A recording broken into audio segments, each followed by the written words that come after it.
29장의 말씀을 배경으로 대수롭지 않게 여겼던 것이 오히려 화가 될 수 있다라는 그런 주제를 생각해 보게 되었습니다.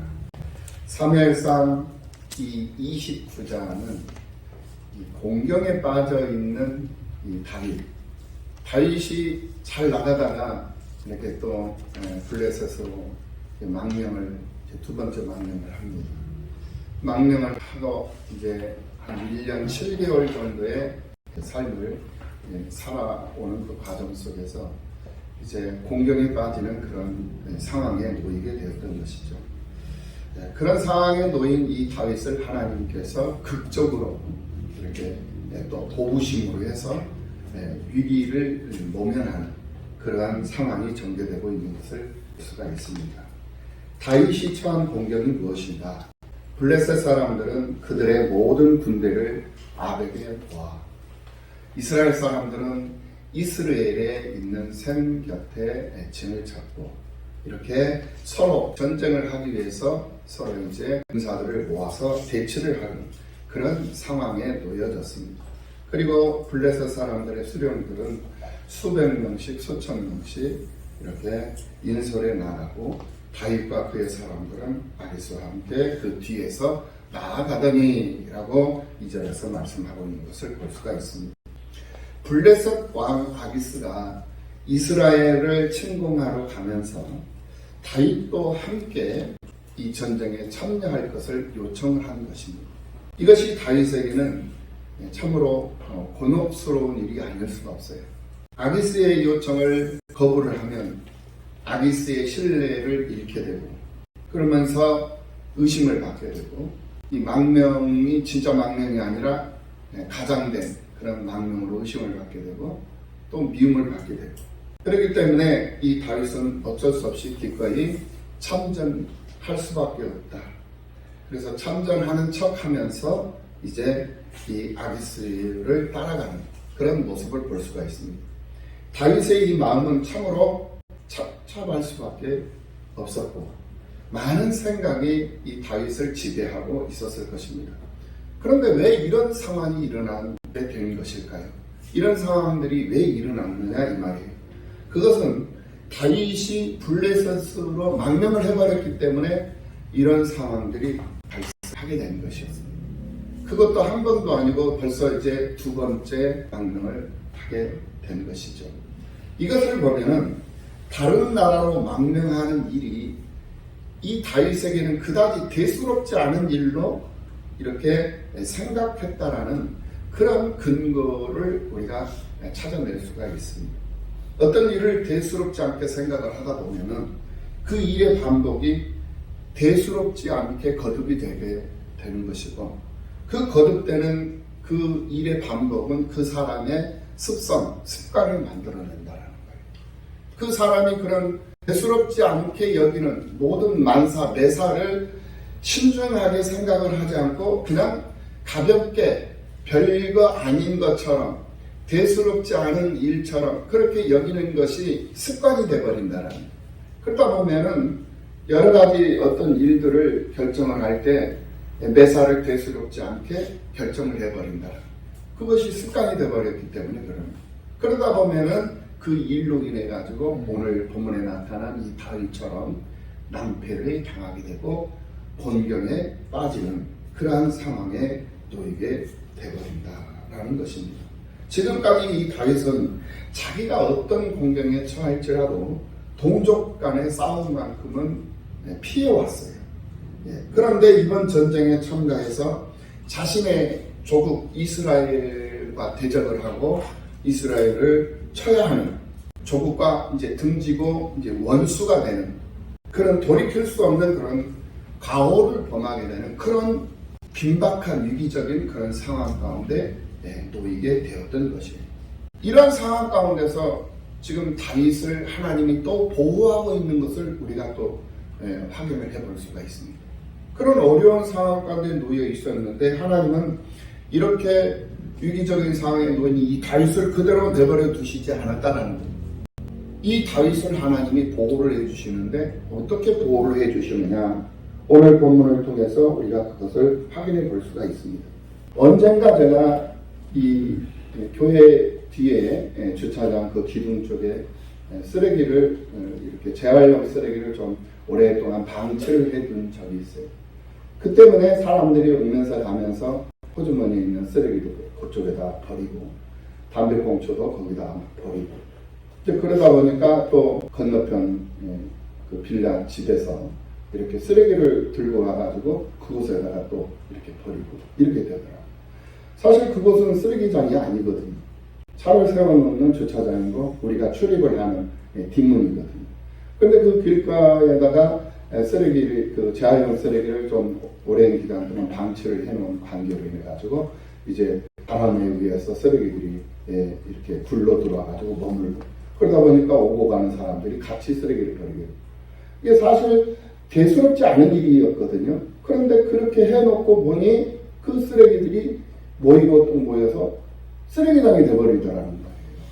그래서 도저히 안 되겠다 싶어가지고 제가 팔을 걷어붙이고 그 쓰레기를 다 깨끗하게 다 치우고 그리고 정리를 단정하게 다 깨끗하게 다 해놓고 노니까 그 다음부터는 또 쓰레기를 버리지를 않아요. 사람들이.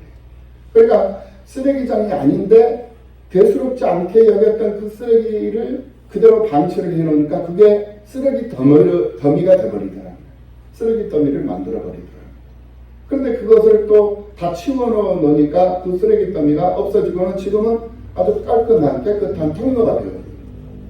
이렇게 사람이 살면서 해야 할 일이 있고 하지 말아야 할 일이 있고 방치해야 할 일이 있고 방치해서는 안 되는 일이 있다는 것을 우리는 알게 됐습니다. 이 현실적인 상황 속에서도 그렇습니다만 우리가 신앙생활하는 이 믿음, 이 영적인 부분에서도 우리는 같은 상황으로 우리는 적용을 해볼 수 있는 부분들이 있다라는 거예요. 뭐냐? 작은 부분을 가볍게 여기거나 소홀히 다루다가 낭패를 당하는 경우가 많이 있는데 오늘 본문에 나오는 이 다윗이 바로 그런 지경에 처한 상황이다. 다윗이 사울 왕에게 쫓기다 못해서 이제 적군인 이 블레셋으로 도망을 갔습니다. 이것을 가리켜서 정치적인 망명을 한 것이다 라고 우리가 표현을 해볼 수가 있을 것입니다. 사무엘상 27장 1절 이하 2절의 말씀을 보면은 다윗이 그 마음에 생각하기를 내가 후일에는 사울의 손에 붙잡힐 것인데 블레셋 사람들의 땅으로 피하여 들어가는 것이 좋을 것 같다 라는 그런 생각을 해요.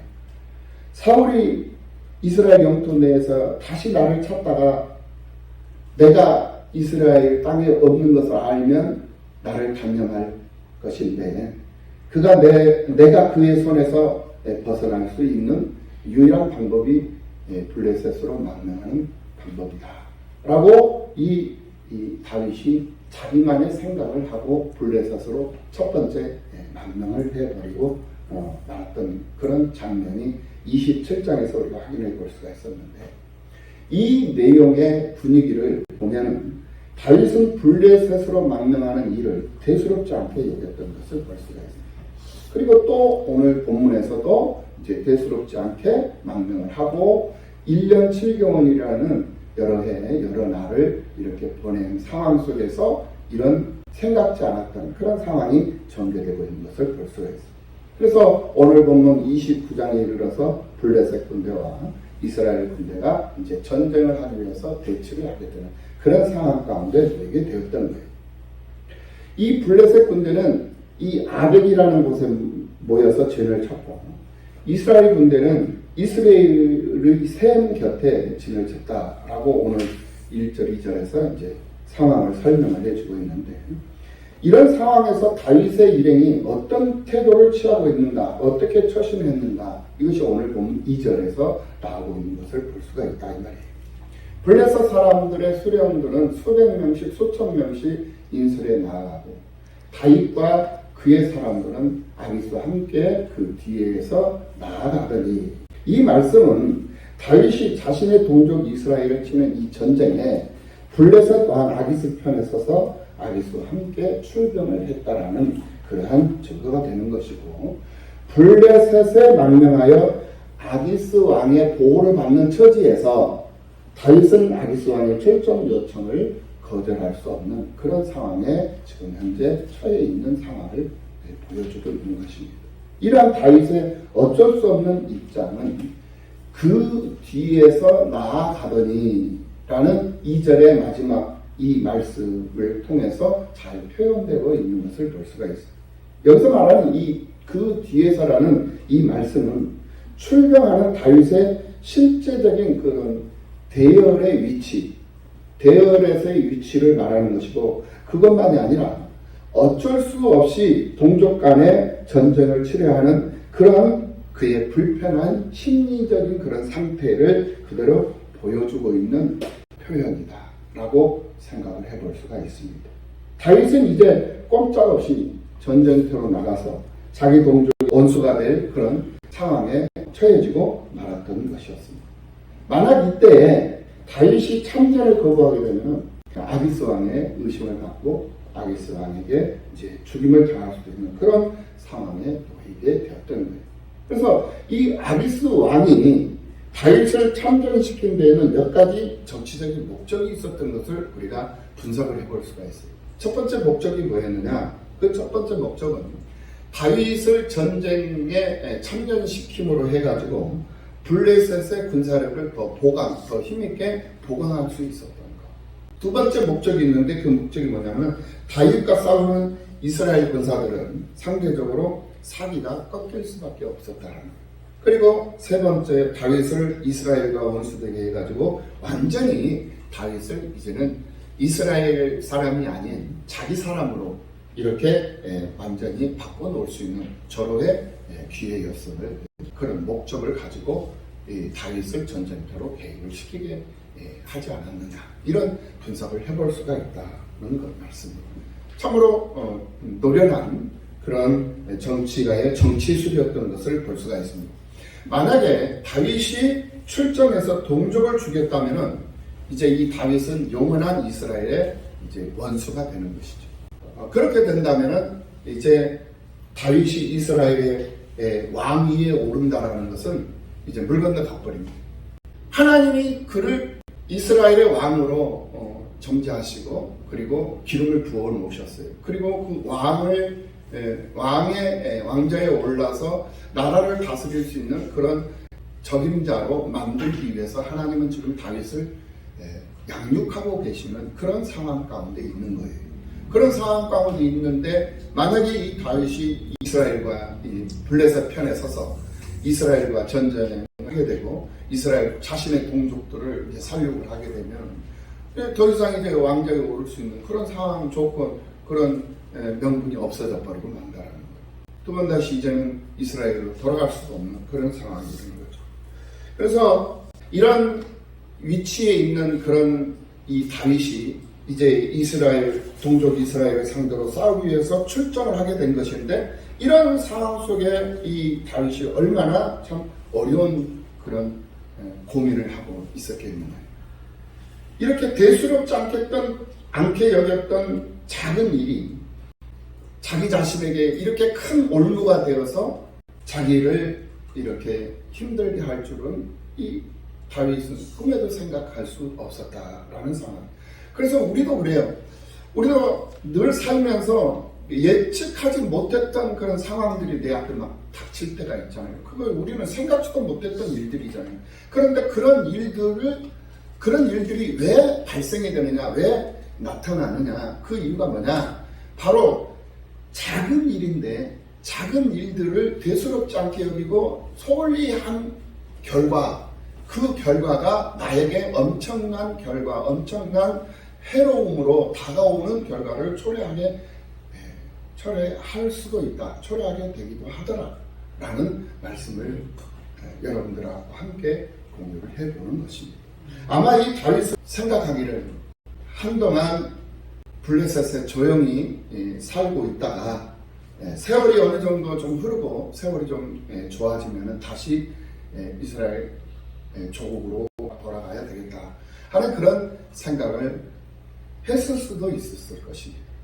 그런데 상황은 그렇게 자기 생각대로 흘러가지 않았다라는 거예요. 그는 대수롭지 않게 여겼던 작은 일에 신중을 기해야 했는데 신중을 기하지 못함으로 나타나는 지금 위기적인 상황에 지금 놓이게 됐더라고요. 그런데 이 다윗은 가서는 안 될 길을 갔고 있어서는 안 될 곳에 지금 있게 되었던 그런 상황에 놓이는 거예요.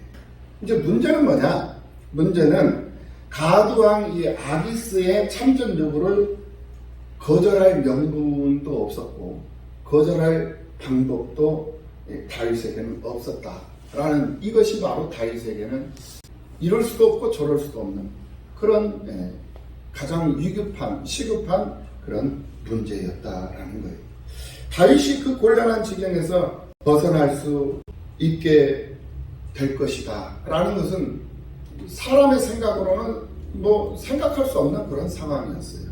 그런 상황이었는데 당시 이 블레셋이라는 이 나라는 5개의 그런 부족들이 연합을 해가지고 세워진 나라였다는 거예요. 그래서 5 부족의 방백들이 있어요. 우두머리들이 있었다는 거예요. 그래서 이 우두머리들은 아기스 왕과 못지않은 그런 권력과 권세를 가지고 있는 사람들이었죠. 근데 이들이 연합해가지고 이제 하나의 블레셋이라는 나라를 구성해서 그 나라를 대표하는 대표자를 아기스 왕을 세워가지고 지금 이제 국가가 형성이 되어져 있는 그런 상황이었는데 이 방백들의 마음을 하나님이 흔들어 버리는 거예요. 그러니까 하나님이 하시는 일은 우리 사람으로는 예측할 수 없는 일들을 하나님이 하신다는 거예요. 이게 사람이 하면은 불가능한 일이에요. 그런데 하나님이 하면은 가능한 일이 되더라는 거죠. 여러분들 한번 생각해 봐요.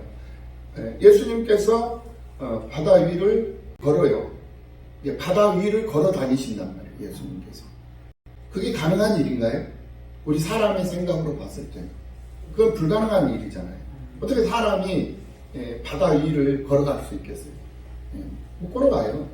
그런데 주님이 하시면 되더라는 거예요. 그래서 주님이 바다 위를 걸어가시는데 그것을 보고 배 위에 있는 베드로가 주여 나도 주님 곁으로 가겠나이다 하면서 뛰쳐나와요. 배 안에서 뛰어나온다는 바닷가로. 그래서 바다 위를 걸어가요. 베드로도 걸어간다는 거예요. 이게 가능한 일이 아니잖아요. 불가능한 일입니다. 있을 수 없는 일이에요.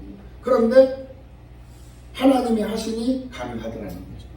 그런데 문제가 뭐였느냐면 예수님을 바라보며 예수님을 향해서 바다 위를 걸어가는 이 베드로가 파도가 갑자기 출렁하면서 자신 곁으로 딱 다가오니까 주님을 봤던 베드로가 파도를 본 거예요. 파도를 보는 순간 베드로가 물속으로 빠져들어가 버려요. 그러니까 하나님의 사람들은 하나님만 보면은 어떤 상황 속에서도 살 길이 열리는 거예요. 다윗의 이 모습이 바로 그런 모습이었다라는 거예요.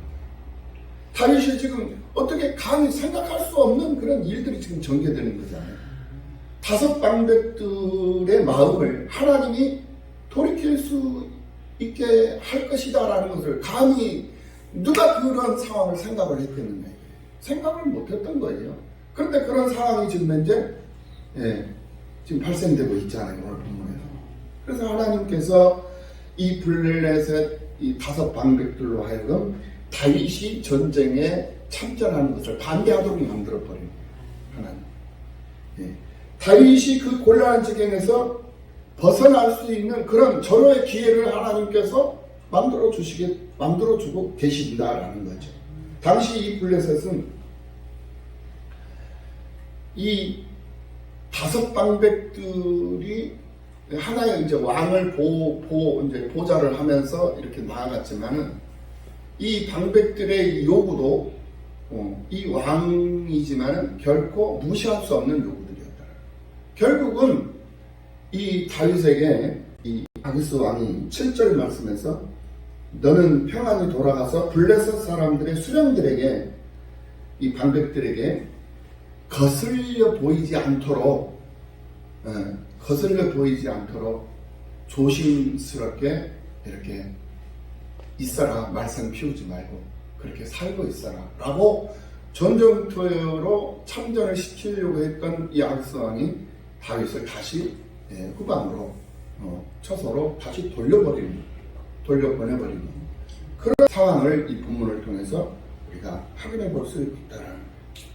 그러니까 다윗이 이러지도 못하고 저러지도 못하는 그런 상황에 놓였던 상태였지만은 전장에 나가지 않으면은 아기스 왕에게 의심을 받아서 죽을 수밖에 없는 상황에 이르게 되고, 전장에 나가게 되면 자기 민족과 이제 원수가 되버리고, 이러지도 못하고 저러지도 못하는 이런 상황인데 하나님은 그 다윗을 지켜주고 계시고 보호하고 계시고, 그 지켜주시는 방법이라든지 그 상황들은 우리가 상상할 수 없었던, 우리가 뭐 예측할 수 없었던 그런 상황을 통해 가지고 다윗을 안전하게 이제 내일을 도모할 수 있는 그런 상황으로 하나님이 만들어서 다시 돌려보내는.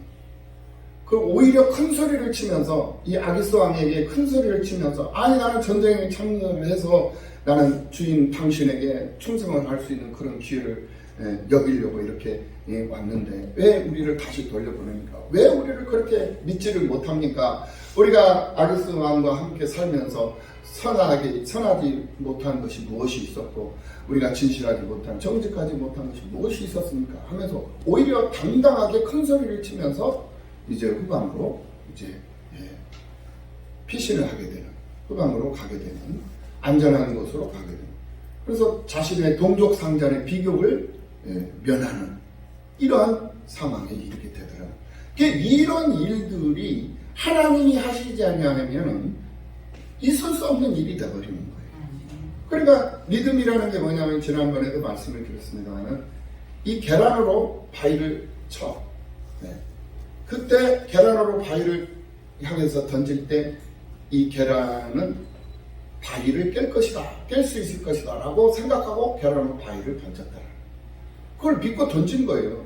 그런데 현실은 계란이 깨지지 바위가 깨질 일은 없는 거죠. 맞죠? 계란이 깨지는 거예요. 그런데 믿음은 바위가 깨질 것이라는 그런 믿음과 그런 확신을 가지고 던졌기 때문에 믿음은 바위가 깨지는 역사가 일어나더라는 거예요. 있을 수 없는 일이거든요. 이거. 있을 수 없는. 그런데 있을 수 없는 일인데, 그 불가능한 일인데 가능하게 돼버리더라는 거예요. 우리 남가성님 교회가 건축에 대한 사모함을 지금 갖고 있어요. 우리 남가성님 교회 이 정도 규모 가지고 무슨 건축이란, 이건 꿈도 꿀 수 없는 일들이에요. 그렇잖아요. 이거는 감히 생각할 수 없는 일이잖아요. 우리가 무슨 땅이 있습니까? 무슨 뭐 건축 헌금을 해서 뭐 수억을 가지고 있습니까? 몇 억을 가지고 있는 것도 아니고 땅이 있는 것도 아니고 그렇잖아요. 이런 상황인데 건축에 대한 사모함을 갖게 돼요. 이건 뭐 가당찮은 일들이에요. 그런데 믿음으로 하면 하나님께서는 그 어떤 방법을 통해서라도 그 일을 이룰 수 있도록 하나님께서 상황을 만들어 주신다 이거예요. 아멘. 믿으십니까? 아멘. 이것이 바로 믿음이라는 거예요. 그러니까 불가능은 없는 거예요. 사람이 하면은 불가능한 일이 있지만은 하나님이 하면은 불가능한 일이 없어요. 모든 것이 다 능히 하지 못할 일이 없는 이가 우리 하나님이시잖아요. 가능한 거예요. 그럼 교회 건축만 그러느냐? 아니에요. 우리들의 생활, 우리들의 삶도 마찬가지예요. 집안에 어떤 문제가 있고, 가정에 어떤 문제가 있고, 사업에 어떤 문제가 있고, 직장에 어떤 문제가 있다. 이거 능히 가능한 일들이야. 못할 일, 안 풀어질 일들이 없다 이거예요. 다만 우리가 믿음이 없어서 하지 못하고 있을 뿐이에요. 그 하지 못하고 있는 그 상황을 할 수 있도록 긍정적인 마인드를 가지고 할 수 있다 하면 된다. 해보자. 이런 상황이 전개되어져야 된다라는 거예요. 그것을 오늘 이 본문을 통해서 우리에게 지금 하나님은 말씀하고 있는 거예요. 우리에게 있어서도 작게 시작된 문제가 이와 같이 얼마든지 커질 수 있다는 것을 확인해 볼 수 있는 대목이 아닌가 하는 그런 생각을 해보게 됩니다. 작은 문제를 소홀히 다루지 말아야 한다는 이유가 여기에 있는 거예요. 작은 문제들이에요. 전도하는 문제, 또 교회를 지키고 교회를 돌아보고 교회를 세우고 교회를 성장시키고 부흥시키는 이 문제도 작은 문제예요. 큰 문제 아니에요. 내가 한 사람만 전도해오는 건 작은 문제예요. 그런데 이 한 사람 전도해오는 것을 너무 소홀히 여겨요. 생각을 못 해버리는 거예요. 한 사람 내가 전도를 해야 되는데 이 사람 내가 전도를 해야 되는데 한두 번 생각하고는 그냥 내 생활에 분주하다 보니까 생각을 못 해버리고 그냥 지나가 버리고 저 사람에게 어떤 안부를 물으려고 했는데 안부를 묻는 그 어떤 기회를 놓쳐버립니다. 그리고는 안부를 못 물어보고 그 사람과의 관계가 가까워지기는 그냥 오히려 멀어져 버리는 그런 상황이 와버립니다. 그러니까 작은 것 하나에도 우리가 신경을 쓰고 또 마음을 두고 생각을 두고 뜻을 두면서 관계 유지를 하다 보면 그 작은 것이 어떤 큰 상황을 이렇게 나에게 갖다 주게 되는데 그 상황이 좋은 상황이 될 수도 있고 안 좋은 상황이 될 수도 있고 우리는 그 어떤 미래를 예측할 수 있는 그런 예지의 능력은 없다라는 거예요. 하나님께서 다 하시는 거예요. 그러니까 하나님 앞에 맡기고 내가 할 수 있는 최선의 삶을, 최선의 마음을, 최선의 믿음을 보이면서 세상을 살다 보면 우리가 생각지 못했던 그런 결과를 하나님은 우리에게 가져다 주시는 하나님이시다라는 것. 이것을 우리가 이 말씀을 통해서 확인해 볼 수 있게 되더라는 거예요. 아주 작은 섭섭한 감정을 내가 다스리지 못하게 되면은 아주 작은 미움, 상대방에 대한 작은 미움을 내가 다스리지 못하게 되면 내가 교회 생활하고 신앙 생활하면서 내가 작은 그 만족이 없이 그런 불만이 있는 것을 내가 다스리지 못하게 되면 아주 내게 있는 그 욕심, 작은 그런 욕심을 내가 다스리지 못하고 아니라고 나태함과 게으름 이것을 내가 다스리지 못하게 되면 우리는 여지없이 낭패를 당하고 말게 된다는 것을 여기서 다시 한번 우리가 확인해 볼 수 있다는 거예요. 그래서 극복하고 싶은 의지는 있지만 잘못됐음을 아는 지성은 있지만은 후회하는 감정은 있지만은 이러지도 못하고 저러지도 못하고 그냥 그런 상황으로 끌려가 버리는 그런 상태로 빠져들어가 버리는 그런 사람들이 얼마나 많이 있습니까? 왜 그런 상황이 발생이 될까요? 그 이유는 다른 데 있는 게 아니에요. 바로 믿음이 없다라는 거예요. 믿음이 없기 때문에 자신을 다스리지를 못해요. 자신의 감정을 다스리지 못하고 자신의 마음을 다스리지 못하고 믿음이 없기 때문에 자꾸 만족감이 있는 것이 아니라 자꾸 만족하지 못하는 것이 더 많아요. 섭섭함이 오게 되고 욕심을 갖게 되고 게으름을 게으르가 아니라고 나태해지게 되는 것이고 그 이유가 어디에서 나타나느냐 어디서부터 시작이 되느냐 바로 믿음에서부터 시작이 됩니다. 믿음이 없기 때문에 그러한 현상이 나타난다는 거예요. 그러다 보니까 그것을 극복해내야 되겠다. 그걸 이겨내야 되겠다. 이게 잘못된 것이다. 라는 그런 지성을 가지고 있고 그런 의지를 가지고 있지만은 잘 안 돼요. 잘 안 되는 이유가 뭐냐? 기도가 부족하기 때문입니다. 기도가 부족하기. 그러니까 믿음이 없어서 그러는 것이고 기도가 부족하기 때문에 그렇다는 거예요. 그냥 마음만 갖고 있고 생각만 갖고 있어. 그런데 기도하지 않아. 그렇기 때문에 이런 상황에 우리가 이제 빠져버리게 된다는 거예요. 그렇다면 왜 이런 작은 일들이 이렇게 큰 일이 되어서 난처한 상황을 우리가 맞게 되는 것일까? 그 이유가 뭐냐? 그 이유는 바로 믿음 부족, 기도 부족이라고 했죠. 그 배후가 있어요. 그 배후가 뭐냐? 바로 사탄 마귀들이 있다라는 말이에요. 즉 사마귀. 우리 뒤에 그러한 현상 뒤에는 사마귀가 있다는 사탄 마귀 귀신. 사마귀가 있다라는 거예요. 사탄은 분노, 두려움, 미움, 섭섭함, 원망 이런 것과 같은 그런 상한 감정을 자꾸 우리 마음속에다가 불어넣죠. 생각 속에 불어넣죠. 그래서 우리의 마음이 섭섭함이 들게 하고 우리 마음에 상처를 받게 되고 그리고 두려움을 갖게 되고 또 분노하게 만들고 이런 것들을 이용으로 해서 사탄 마귀 사마귀가 우리를 공격을 한단 말이에요.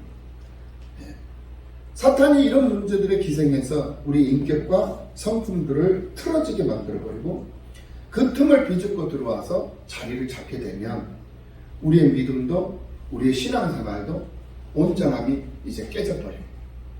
불완전함이 됩니다. 그래서 말씀대로 말씀 따라 살아가려고 했던 내가 말씀대로 말씀 따라 살아가는 것이 아니라 내 경험대로 내 상식대로 내 지식대로 내 생각대로 내 스타일대로 그렇게 바뀌어버립니다. 나는 그렇지 않아야 되겠다라고 생각을 했는데 내 행동은 이미 내 스타일대로 내 방식대로 그렇게 움직이고 있더라는 거예요. 마음 따로 생각 따로 몸 따로 따로따로 이렇게 사는 거예요. 따로따로.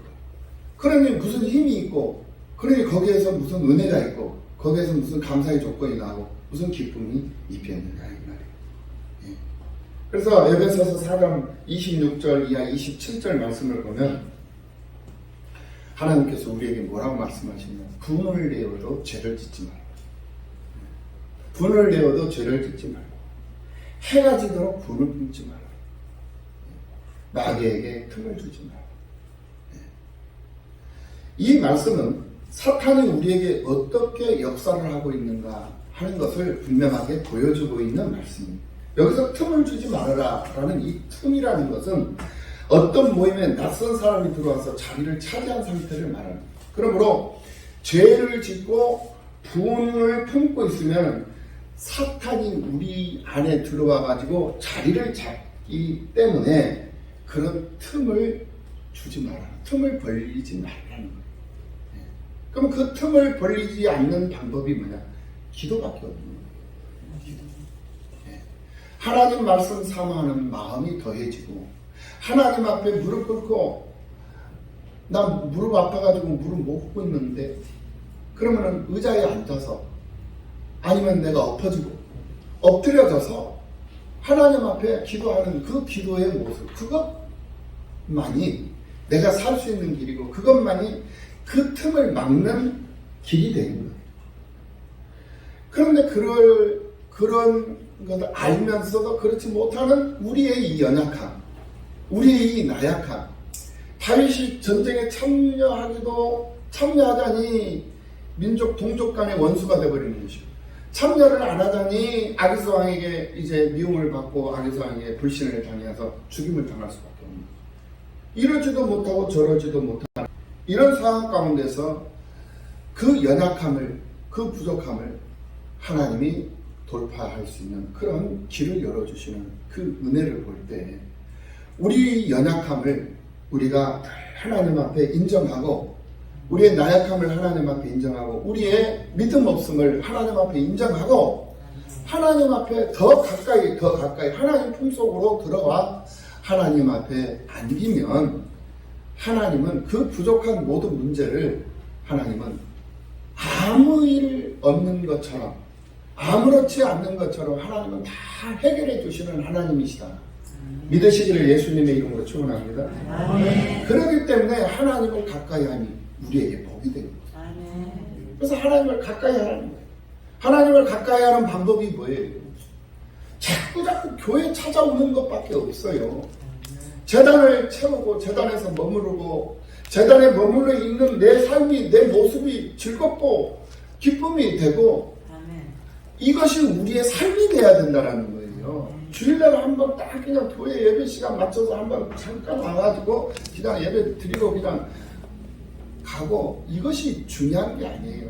내 마음이 내 삶의 중심이 어디에 있느냐 이것이 중요한 거라는 내 마음이 지금 이 재단에 있고 이 교회에 있고 하나님 이 교회가 뭐예요? 주님의 몸 아닙니까? 주님의 몸 가운데 내가 지금 현재 들어가 있는 거예요. 주님과 교제하고 주님과 하나 돼서 한 마음으로 같은 생각, 같은 방향, 같은 것을 생각하고 그러면서 주님과 일치된 삶을 살아가면 내게 필요한 것이 그 어떤 것일지라도 우리 주님은 소리 소문 없이 일하고 계신다. 일해 주시는 거예요. 그게 우리 하나님이시라는 거예요. 그런데 예배는 형식적으로 그냥 그 습관이 되어져 있잖아요. 그러니까 주의를 지키는 거야, 그냥. 예배는 드려. 근데 내 마음속에, 내 삶 속에, 내 생각 속에, 내 삶의 현장 속에 예수가 없어버리는 거예요. 예수가 계시지 않아. 그냥 내 힘으로, 내 지식으로 하려고 한다. 그러니까 인간적인 방법이 나와버리는 거예요. 인간적인 그 방법이 뭐예요? 옛사람의 모습이 나와버린단 말이에요. 옛사람의 모습. 그 옛사람의 모습이 뭡니까? 네? 네 마리의 짐승의 가죽옷을 뒤집어 쓴 괴물의 모습이죠. 결국 세상 살아가는 내 모습은 괴물이 되어서 살아가는 거예요. 예수로 세상을 살아야 하는데 괴물로 세상을 산다 이거예요. 네. 그리고는 교회는 습관적으로 그냥 주일날 예배드리기 위해서 그곳에 무슨 하나님의 역사심이 있겠느냐. 하나님 절대 하나님은 급하실 일도 없고 하나님은 아실 일도 없어요. 네. 그 모습 보고 그래 너 잘났다.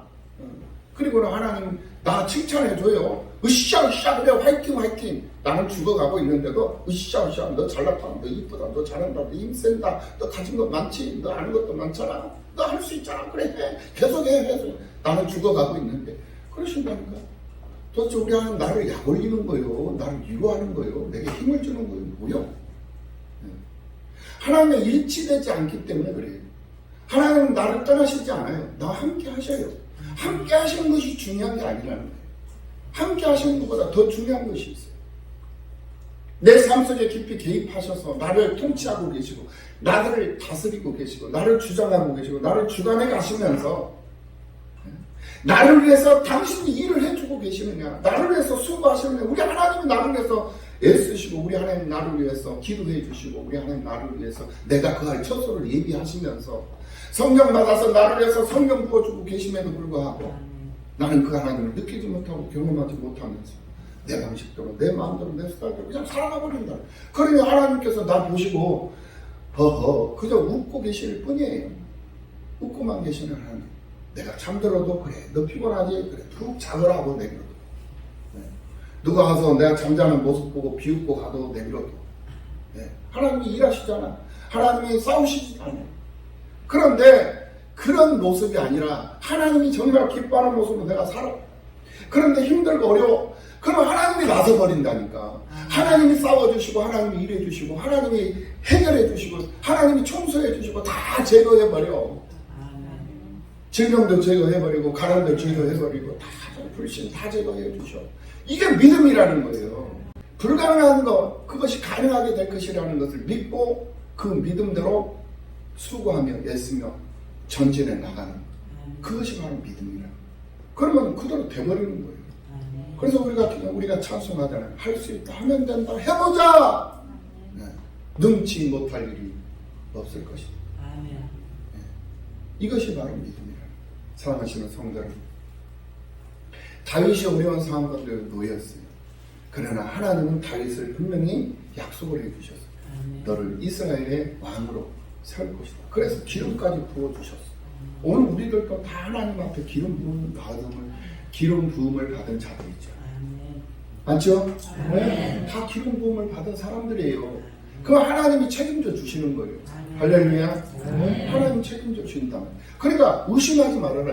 두려워하지 말아라. 여러분 다 세례 받았어요. 다 세례 받았고 세례만 받은 게 아니잖아요.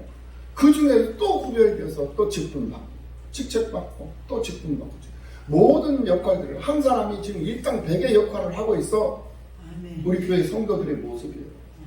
우리 교회가 뭐 수천 명, 수만 명 모이는 건 아니잖아요. 우리 교회는 겨우 그냥 100명 정도 가깝게 이렇게 모여가지고 예배를 드리고 빨리 그날이 와야죠. 그날이 오려면은 쉬워요. 쉽다 이거예요. 어렵게 생각하지 마세요. 관심 가지면 돼요. 관심. 소홀히 여기면 대수롭지 않게 여기지 말아요. 내가 교회 올 때 나 혼자 딸랑딸랑 오는 거 그거 대수롭게 생각해버리는 거예요. 별거 아닌 걸로 생각해버리는 거예요. 아니요. 부끄러운 거예요. 하나님 앞에 부끄러워. 나 혼자 오는 것도 부끄러운 거라. 그럼 어떻게 해야 되냐? 안 나와야지. 이거는 미친 짓이고. 그럼 어떻게 해야 되냐? 양손에 한 사람씩 데리고 와야 되겠다. 이런 생각으로 오라는 거예요. 그러니까 혼자 오는 것을 가볍게 여기지 말고, 혼자 오는 것을 대수롭지 않게 여기지 말고, 혼자 오는 것을 아버지 죄송합니다. 오늘은 어쩔 수 없이 혼자 갑니다. 다음 주에는 한 사람이라도 데리고 가려고 노력해 보겠습니다. 그래서 매주 그런 마음으로, 그런 간절함을 사모하는 마음 가지고 막 그렇게 계속 오다 보면 붙여가지고 오게 되어져 있다니까. 나도 모르는 사이에 양손으로 그냥 줄줄이 오는 거예요. 권사님 오실 때 줄줄이, 장로님 오실 때 줄줄이, 우리는 줄줄이 가죠. 할렐루야. 네. 엄마 오실 때 줄줄이, 아빠 오실 때 줄줄이. 내가 한 사람만, 두 사람만 데리고 오면은 이거 우리 교회 이거 100명 다른 데 갈 필요도 없어. 다른 교회 뭐 합병하고 뭐 어쩌고저쩌고 할 필요. 여기서 100명 모여서 예배 드리고 하면 여기에 즐거움이 있는 거예요. 다른 필요가 뭐가 얼마나 좋아. 엘리베이터 쫙 있지 뭐. 네모 반대사가 탁 있지. 이 강단, 이렇게 멋있는 강단 교회 찾아보기가 힘들어요. 쉽지 않아요. 우리 교회도 중형교회 이상은 된다니까.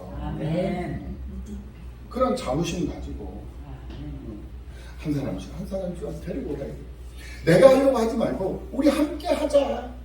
이런 마음으로, 이런 심정으로, 이런 소망을 가지고 교회를 사랑하는 마음으로 하다 보면, 내가 돈을 벌어야 돼. 왜 돈 벌어야지?